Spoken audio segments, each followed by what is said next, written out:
नमस्ते साथियों, कैसे हैं आप सब।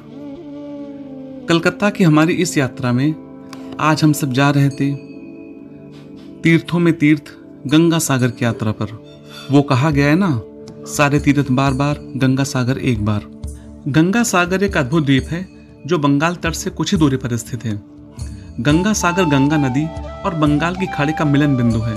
बताया जाता है कि काफी समय पहले गंगा नदी की धारा सागर में मिलती थी, लेकिन अब इस द्वीप के पास गंगा की बहुत ही छोटी सी धारा सागर में मिलती है। गंगा सागर धार्मिक महत्व का स्थान है। आपको जानकर आश्चर्य होगा कि गंगा सागर का जो टापू है वो 300 वर्ग मीटर में फैला हुआ है और इस टापू में स्नान करना काफी शुभ माना जाता है। मकर संक्रांति पर पश्चिम बंगाल के दक्षिण 24 परगना जिले में स्थित यह तीर्थस्थल सैकड़ों तीर्थयात्रियों के लिए एक स्वर्ग बन जाता है। यहाँ आना हर किसी की किस्मत में नहीं होता। जो यहाँ तक पहुँच जाता है उसे भाग्यशाली माना जाता है। यहाँ का गंगा सागर मेला पूरे भारतवर्ष में प्रसिद्ध है। हर साल मकर संक्रांति पर इस समुद्र तट पर लाखों लोग आते हैं जो देश विदेश से आते हैं। तो आइए चलते हैं गंगा सागर की यात्रा पर। तो साथियों, अब बात करते हैं कि गंगा सागर आप पहुँच कैसे सकते हैं। सबसे पहले आपको कोलकाता आना होगा। कोलकाता आने के लिए आप नेताजी सुभाष चंद्र बोस हवाई अड्डे के लिए उड़ान भर सकते हैं, जो कि द्वीप से लगभग 120 किलोमीटर है। यहाँ से आपको काकद्वीप तक एक टैक्सी या बस लेनी होगी और फिर बस द्वारा, फेरी द्वारा यात्रा के बाकी बचे हिस्सों को पूरा करना होगा। अब बात करते हैं कि कोलकाता से गंगा सागर तक हम बस से कैसे जाएंगे। कोलकाता से गंगा सागर तक की सवारी काफ़ी रोमांचकारी है। सबसे पहले स्प्लेंडेड से हार्वुड पॉइंट तक काकद्वीप के लिए एक बस में सवार हो जाइए। यात्रा करने के लिए सवारी को लगभग 3 घंटे का समय लगेगा। यहाँ से नाव से मुरी गंगा नदी को पार करें और कचुबेरिया पहुँचें। कचुबेरिया से एक बस सेवा है जो वहाँ से आपको 30 किलोमीटर दूर गंगा सागर तक ले जाएगी। यदि आप परिवार के साथ हैं तो बस की यात्रा ना करें और कचुबेरिया से कोई गाड़ी बुक कर लें। गाड़ी बुक करने में आपको लगभग 1700-1500 रुपये लगेंगे, जो आपको ले जाएगी, दर्शन करा के वापस ले आएगी। हाँ, थोड़ी बार्गेनिंग करनी होगी। ट्रेन से यात्रा करते समय Kolkata Chitpur railway station 128 kilometre की दूरी पर गंगा सागर द्वीप के सबसे करीब है। हालांकि यह देश के बाकी हिस्सों से अच्छी तरह से जुड़ा नहीं है।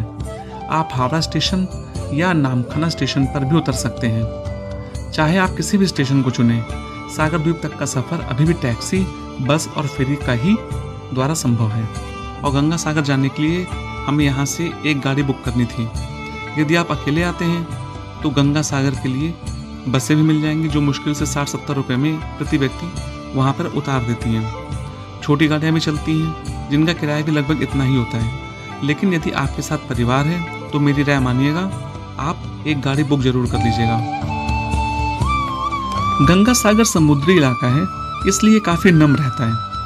यदि आप गर्मी की छुट्टियों में आना चाहते हैं तो मत आइएगा, आप परेशान हो जाएंगे, क्योंकि उमस बहुत ज़्यादा होती है जो आपको और आपके छोटे बच्चों को परेशान कर लेगी।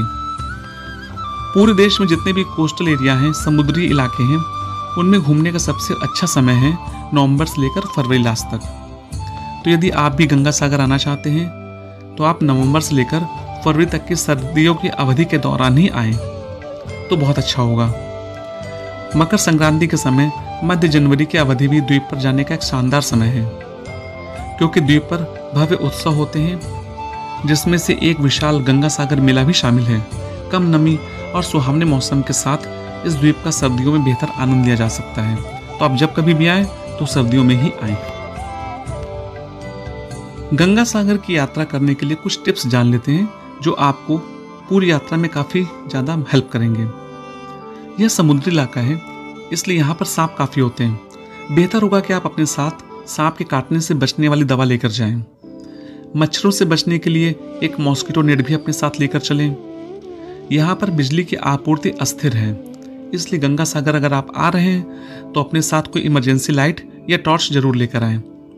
गंगा सागर में रात को यात्रा करना सेफ नहीं है, इसलिए हर यात्री को यहाँ रात में यात्रा करने से बचना चाहिए।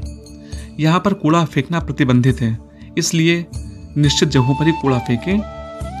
गंगा सागर बंगाल की सबसे बड़ी और सबसे प्राचीन जीवित परंपरा। जिसका उल्लेख रामायण जैसे भारतीय महाकाव्यों में किया गया है। हिंदू मिथक के अनुसार राजा सगर ने पूरे ब्रह्मांड पर नियंत्रण करने के लिए, जीत हासिल करने के लिए अश्वमेध यज्ञ किया था। उन्होंने आकाश पाताल सबको जीत लिया और जब उनका घोड़ा पृथ्वी पर विजय प्राप्त करने वाला था तब भगवान इंद्र घबरा गए और उनका आसन डोल उठा। महाराजा सगर द्वारा छोड़े गए अश्वमेध घोड़े को भगवान इंद्र ने कपिल मुनि के आश्रम के पास छिपाकर बांध दिया। जब घोड़ा नहीं मिला तो घोड़े को ढूंढने के लिए राजा सगर के 60,000 पुत्र निकल पड़े। हर जगह ढूंढने के बाद जब उन्हें यह घोड़ा कपिल मुनि आश्रम के बाहर बंधा हुआ मिला तो उन्हें यह लगा कि इस घोड़े को कपिल मुनि ने ही बांधा है और उन्होंने कपिल मुनि को भला बुरा कहना शुरू कर दिया। मुनि उस समय तपस्या में मग्न थे। जब उन्होंने अपने नेत्र खोले तो वो काफी क्रोधित हो चुके थे क्योंकि उनकी तपस्या बीच में टूट चुकी थी और उनके देखने मात्र से ही राजा सगर के 60,000 पुत्र वहीं पर भस्म हो गए। बाद में वह इस बात के लिए राजी हुए कि राजा का जब कोई वंशज पावन गंगा को विष्णुपुरी से यहाँ तक लेकर आएगा तभी राजकुमारों को मोक्ष प्राप्त होगा। कई पीढ़ियों के बाद इसी वंश के राजा भगीरथ ने अपने तप और प्रयास से गंगा को पृथ्वी पर उतारा। गंगा सागर के बारे में कहा जाता है कि जिसने भी इस तीर्थ स्थल की यात्रा कर ली वो बहुत ही भाग्यवान होता है, क्योंकि एक समय था जब इस स्थल की यात्रा बहुत ही दुर्गम हुआ करती थी। तब ये भी कहा जाता था कि सारे तीर्थ बार बार, गंगा सागर एक बार। मान्यता यह भी है कि जो युवतियां यहाँ समुद्र में स्नान करती हैं उन्हें अच्छा वर प्राप्त होता है। कहा यह भी जाता है कि गंगा सागर में पूजन और पिंडदान करने से अपने पितरों को जल जरूर अर्पित करना चाहिए। गंगा सागर में स्नान दान का बहुत महत्व है। इसलिए कहा जाता है कि जीवन में एक बार गंगा सागर तीर्थ स्थल की यात्रा अवश्य करनी चाहिए। अगर गंगा सागर के मेले के बारे में बात करें तो कुंभ मेले के बाद दूसरा सबसे लोकप्रिय मेला गंगा सागर का मेला है। इस त्योहार का एक सांस्कृतिक और आध्यात्मिक महत्व है, जहां तीर्थयात्री गंगा के पवित्र जल में डुबकी लगाते हैं। गंगा सागर मेला देश में आयोजित होने वाले विशाल मेलों में से एक है। मेला हर साल मकर संक्रांति पर लगता है। हर साल इस मेले में 10 लाख से भी ज्यादा श्रद्धालु पुण्य स्नान करने के लिए आते हैं। यहाँ तीर्थयात्री संगम में स्नान कर सूर्य को अर्घ्य देते हैं। कपिल मुनि के साथ ही यहाँ पर श्रद्धालु सूर्य देवता की भी पूजा करते हैं। यहाँ श्रद्धालुओं के द्वारा स्नान के बाद तिल और चावल का दान किया जाता है।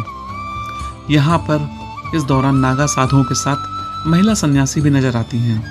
यह नज़ारा पूरी तरह से कुंभ के मेले जैसा लगता है। यहाँ श्रद्धालु समुद्र देवता को नारियल अर्पित करते हैं, वहीं गौदान भी करते हैं। इसके बाद सभी श्रद्धालु कपिल मुनि के मंदिर में जाकर उनके दर्शन करते हैं। संत कपिल मुनि को समर्पित मंदिर सागर द्वीप का प्रमुख आकर्षण है। पानी में एक डुबकी के बाद तीर्थयात्री प्रार्थना के लिए मंदिर में आते हैं। मंदिर 4 अन्य मंदिरों के साथ 1960 के दशक में एक तूफान में नष्ट हो गया था। कपिल मुनि का मंदिर ही एक ऐसा मंदिर है जिसका जीर्णोद्धार हुआ। गंगा सागर में 1973 में कपिल ऋषि का मंदिर फिर से बनवाया गया, जिसमें बीच में कपिल ऋषि की मूर्ति स्थापित है। मूर्ति के एक तरफ राजा भगीरथ को गोद लिए हुए गंगा जी की मूर्ति है, वहीं दूसरी ओर राजा सगर और हनुमान जी की मूर्ति है। यह माना जाता है कि मोक्ष प्राप्त करने के बाद कपिल मुनि वापस आए थे, इसलिए कपिल मुनि को लोगों द्वारा उनके पापों को मिटाने के लिए पूजा जाता है।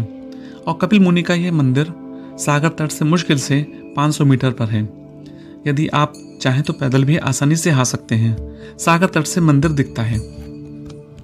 तो आप जब भी गंगा सागर की यात्रा पर जाएं तो कपिल मुनि में दर्शन करना न भूलें।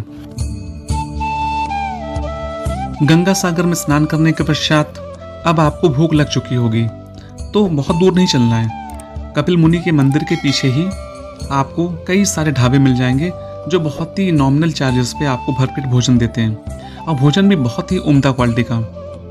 50 रुपये भरपेट से शुरू है और ऊपर आप जितना चाहें उतना जा सकते हैं। तो आप जाइए, आराम से भोजन कीजिए। गंगा सागर में भोजन आपको ज़्यादातर बंगाली खाने के रूप में मिलेगा, जिसमें मछली करी, चावल, समुद्री भोजन आदि शामिल है।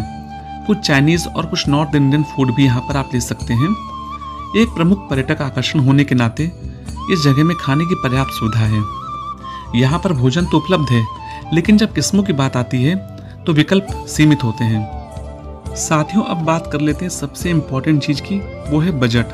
अगर आप गंगा सागर जा रहे हैं और आपके साथ फैमिली है तो आप कलकत्ता से ही गाड़ी बुक कर लीजिएगा और उसके बाद आप निकल पड़ी गंगा सागर की यात्रा के लिए। तो साथियों, मान के चलते कि आप 4 लोग गंगा सागर की यात्रा पे जा रहे हैं, तो आपने कलकत्ता से काकद्वीप तक की गाड़ी बुक की, जिसका किराया 4400 रुपये पड़ा, तो प्रति व्यक्ति करीबन 1100 रुपये आएगा। उसके बाद आपने जेटी का टिकट लिया, जो कि एक तरफ से 10 रुपये है, तो आना जाना 20 रुपये हो गया। कचुबेरिया उतरने के बाद जब आप गाड़ी बुक करेंगे तो 1600 रुपये उस गाड़ी का किराया मान लिया और वहाँ पे खाना खाया, 100 रुपये आपने खाने पे खर्च किए। तो ये सब मिलाकर आपका खर्चा होता है मात्र 1600 रुपये। जी हाँ, 1600 रुपये में आपने गाड़ी बुक की, आराम से गंगा सागर का दर्शन किया और ये खर्चा प्रति व्यक्ति मैंने बताया है आपको। तो साथियों, आशा करता हूँ कि आपको वीडियो पसंद आया होगा। यदि वीडियो आपको पसंद आता है तो चैनल को सब्सक्राइब, वीडियो को लाइक और शेयर जरूर कीजिएगा। तो साथियों, मिलते हैं अगले किसी वीडियो में। तब तक के लिए अपने साथी अनुपम अग्रवाल को इजाज़त दीजिए। नमस्कार। जय माता की।